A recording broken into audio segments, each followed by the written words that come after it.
નમસ્કાર ખેડૂત મિત્રો, ફરી એકવાર તમારા બધાનું સ્વાગત છે આપણી ચેનલ કિસાન હેલ્પમાં। ખેડૂત મિત્રો, આજના વિડીયોમાં આપણે વાત કરવાની છે કે જ્યારે તમારો ચણાનો પાક છે એ 30થી લઈને 45 દિવસનો થઈ જાય ત્યારે આપણે શું કાળજી લેવી, ખાસ કરીને ફાલફૂલ વધારે બેસે અને ફાલફૂલ ન ખરે એના માટે આપણે કઈ દવાનો છંટકાવ કરવો જોઈએ અને કઈ ઓર્ગોનિક દવાનો છંટકાવ કરવો જોઈએ। અને ખાસ ખેડૂત મિત્રો, 30થી 45 દિવસે એક એવી મોટી ભૂલ કરી બેસતા હોય છે જેથી તેમના ઉત્પાદનમાં 30થી 40% ઘટાડો જોવા મળતો હોય છે। એની સંપૂર્ણ માહિતી આપણે આજના વિડીયોમાં લેવાના છીએ, એટલે બધા ખેડૂત મિત્રો વિડીયોના અંત સુધી બન્યા રહેજો। અને જો ખેડૂત મિત્રો તમે હજુ સુધી આપણી આ ચેનલ કિસાન હેલ્પને સબસ્ક્રાઇબ ન કરી હોય તો અત્યારે જ આપણી આ ચેનલને સબસ્ક્રાઇબ કરી નાખજો, કેમ કે આપણી આ ચેનલ પર આવા જ અવનવા ખેતીને લગતા વિડીયો મૂકવામાં આવતા હોય છે। તો સૌપ્રથમ ખેડૂત મિત્રો આપણે વાત કરીએ કે ચણાના પાકમાં ફાલફૂલમાં વધારો થાય અને ફાલફૂલ ખરતા હોય તો એને અટકાવવા માટે આપણે શું કાળજી લેવી અને કઈ દવાનો છંટકાવ કરવો જોઈએ।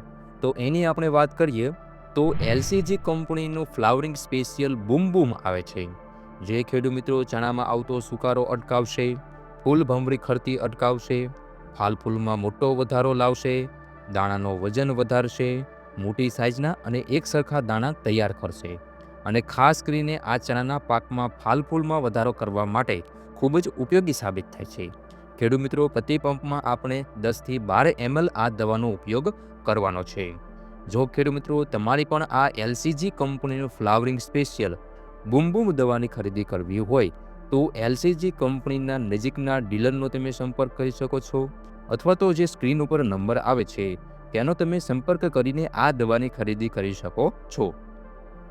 ઘણા ખેડૂત મિત્રો જ્યારે એમનો ચણાનો પાક છે એ 30થી 45 દિવસનો થાય ત્યારે ખાસ કરીને એક ભૂલ કરી બેસતા હોય છે।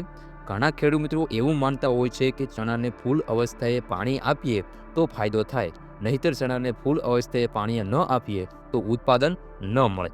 ખેડૂત મિત્રો અહીંયા જ ભૂલ કરી બેસે છે, કારણ કે ચણાના પાકને જ્યારે ફૂલ બેસવાના શરૂ થાય ત્યારે પિયત આપવું નહીં। યાદ રાખજો, પિયત નથી આપવાનું। જો ફૂલ અવસ્થાએ પિયત આપવામાં આવે તો ચણાનું વાનસ્પતિક વૃદ્ધિ વધી જાય છે અને એમાં ઓછા ફાલફૂલ આવે છે। તો હવે ખેડૂત મિત્રો પ્રશ્ન કરશે કે ક્યારે પિયત આપવું જોઈએ, તો ચણાના પાકની અંદર 30થી 45 દિવસના સમયગાળા તમે પિયત આપી શકો છો। એટલે ખાસ યાદ રાખજો, ચણાના પાકમાં જેમ બને એમ ઓછા પિયત આપવા। 30થી 45 દિવસે પિયત અપાઈ ગયું છે એ પછી 40થી 50 દિવસે પિયત આપવાનું થતું નથી, કારણ કે ચણા જે છે એ ઓછા પાણીએ પાકતો પાક છે। 40થી 45 દિવસની વચ્ચે ફૂલ આવવાના છે, એટલે આ સમયે ખાસ પિયત આપવું નહીં। હવે કયું ખાતર આપવાથી ચણામાં ફાલફૂલ સારા આવે, એના માટે ખાતર કયું વાપરવું જોઈએ? તમે જો 30થી 45 દિવસે તમે પાણી આપી દીધેલું હોય તો તમારે 30થી 45 દિવસે 12-1-0 કરીને જે ખાતર આવે છે, કારણ કે 12-1-0માં ફોસ્ફરસ તત્વનું પ્રમાણ વધારે હોય છે, નાઇટ્રોજન તત્વનું પ્રમાણ ઓછું હોય છે। 35 દિવસે તમારે 12-1-0ની સાથે 12% ચિલિટેટ જે ઝીંક આવે છે એનો તમારે ઉપયોગ કરવાનો છે। 12-1-0 100 ગ્રામ નાખવું અને એની સાથે 10 ગ્રામ ચિલિટેટ ફોર્મની અંદર જે ઝીંક આવે છે એ થોડુંક મોંઘું આવશે પણ એનો ઉપયોગ કરવાનો છે। ત્યારે 45 દિવસના ચણા થાય ત્યારે અને ગ્રેડ 4 માઇક્રોન્યુટ્રન્સ મળતું હોય તો એ પણ તમારે 10 ગ્રામ નાખી દેવાનું છે। આ 35 દિવસના ચણાની આપણે વાત કરી। હવે ખેડૂત મિત્રો જ્યારે ફૂલ ઉગાડવાના ચાલુ થાય તો ચણાની અંદર 40 દિવસથી લઈને 50 દિવસના સમયે પુષ્કળ માત્રાની અંદર ફૂલ આવતા હોય છે। ત્યારે આવી પરિસ્થિતિની અંદર સારા ફૂલ માટે તમે 100 ગ્રામ ગોળ અને 250 ml દેશી ગાયનું તાજું દૂધ વાપરો તો પણ તમને ખૂબ સારું રિઝલ્ટ જોવા મળશે। તમને દૂધ ગોળથી પણ ચણામાં ફ્લાવરિંગમાં સારું રિઝલ્ટ જોવા મળશે। જ્યારે ચણાના પાકમાં ફૂલ હારમાં બેસવા મળે ત્યારે 05234નો ઉપયોગ કરવાનો છે। 05234 પંપની અંદર 100 ગ્રામ નાખવાનું છે, એની સાથે 20 ગ્રામ બોરોન નાખવાનું છે।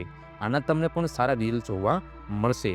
આ સિવાય ચણામાં ફ્લાવરિંગમાં જો તમને એવું ઘટ લાગે તો તમે હોમોપ્રાસિનોલાઇટ બજારની અંદર જે આવે છે એનો તમે ઉપયોગ કરી શકો છો। તમારે 20થી 25 ml હોમોપ્રાસિનોલાઇટનો ઉપયોગ કરવાનો છે ટ્રાયકોન્ટાનોલ કરીને આવે છે બજારની અંદર, એ પણ તમે 15 મિલી સુધી એક પંપ અંદર નાખી અને ટ્રાયકોન્ટાનોલનો ઉપયોગ કરી શકો છો, અથવા તો પેક્લોબુટાઝોલ ચણાની અંદર ઉપયોગ કરીને સારા રિઝલ્ટ તમે મેળવી શકો છો.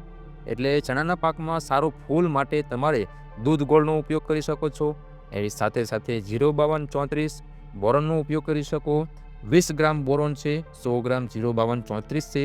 એની સાથે આમાંથી કોઈ પણ એક દવા, હોમોપ્રાસિનોલાઇટ હોય, ટ્રાયકોન્ટાનોલ હોય કે પછી પેક્લોબુટાઝોલ હોય, આનો તમે ઉપયોગ કરીને ચણામાં સારામાં સારું ઉત્પાદન લઈ શકો છો અને ચણાના પાકમાં તમે સારામાં સારું ફ્લાવરિંગ બેસાડી શકો છો.